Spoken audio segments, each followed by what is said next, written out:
Hello friend, હું છું Shweta. શ્વેતુ home કિચનમાં તમારું સ્વાગત છે. તો આજે આપણે બનાવીશું સેન્ડવિચ ઢોકળા. જો રેસીપી ગમે તો લાઈક કરજો અને ચેનલને સબસ્ક્રાઈબ કરજો. તો આપણે બનાવીએ સેન્ડવિચ ઢોકળા. તો સૌપ્રથમ એક બાઉલમાં 1 વાટકી જેટલું દહીં લઈશું અને તેમાં તે જ વાટકી પાણી ઉમેરીશું. પછી તેને બરાબર મિક્સ કરીને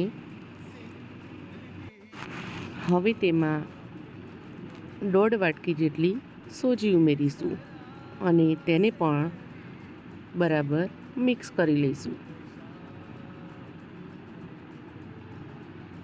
અને 15થી 20 મિનિટ માટે ઢાંકીને મૂકી દઈશું. હવે સોજી ફૂલે ત્યાં સુધી આપણે મસાલો તૈયાર કરીશું. હવે મિક્સર બાઉલમાં શેકેલા સિંગદાણા લઈશું 1/2 વાટકી જેટલા. પછી તેમાં કોથમીર, અડધો લીંબુનો રસ, થોડી ખાંડ ઉમેરીશું, સ્વાદ અનુસાર મીઠું. હવે આપણે તેને થોડું મોટું પીસી લઈશું અને પછી તેમાં 2 ચમચી જેટલું સોજીનું મિશ્રણ ઉમેરીને મિક્સ કરી લઈશું. હવે આપણે દહીં અને સોજીના મિશ્રણમાં તેલ અને સ્વાદ અનુસાર મીઠું ઉમેરીને બરાબર મિક્સ કરી લઈશું. પછી અડધા મિશ્રણને આપણે એક બાઉલમાં નીકાળી તેમાં ઈનો ઉમેરીને મિક્સ કરી લઈશું. જેટલા બેટરનો ઉપયોગ કરવો હોય તેટલામાં જ ઈનો ઉમેરવો.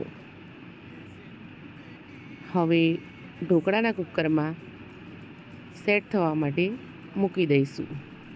પહેલાં અડધું મિશ્રણ ઉમેરવાનું, પછી 10થી 15 મિનિટ થવા દઈ હવે તેમાં આપણે જે મસાલો તૈયાર કર્યો હતો ગ્રીન કલરનો તે હવે આપણે ઢોકળાના બેટર ઉપર બધી બાજુથી સરસ રીતે પાથરી લઈશું અને 15-20 મિનિટ માટે ફરીથી ચડવા દઈશું.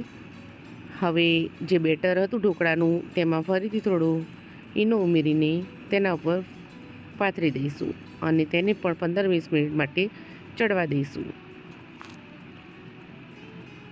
હવે આપણા સેન્ડવિચ ઢોકળા એકદમ રેડી થઈ ગયા છે. તેને તલ અને રાઈનો વઘાર કરી દઈશું અને તમને જે રીતે ગમે તે રીતે તમે તેના પીસ પાડી શકો છો. તો તૈયાર છે આપણા સેન્ડવિચ ઢોકળા. તો ઢોકળા એકદમ સરસ બની ગયા છે.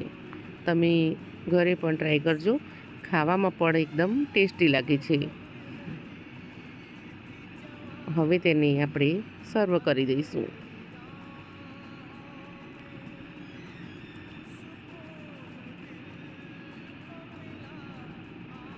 સોજીના ટુકડા ખાવામાં પણ એકદમ હેલ્ધી હોય છે. તમે તેને બાળકોને પણ ખવડાવી શકો છો. તો તૈયાર છે આપણા સેન્ડવિચ ઢોકળા. જો રેસીપી ગમી હોય તો લાઈક કરજો અને ચેનલને સબસ્ક્રાઈબ કરજો. Thank you.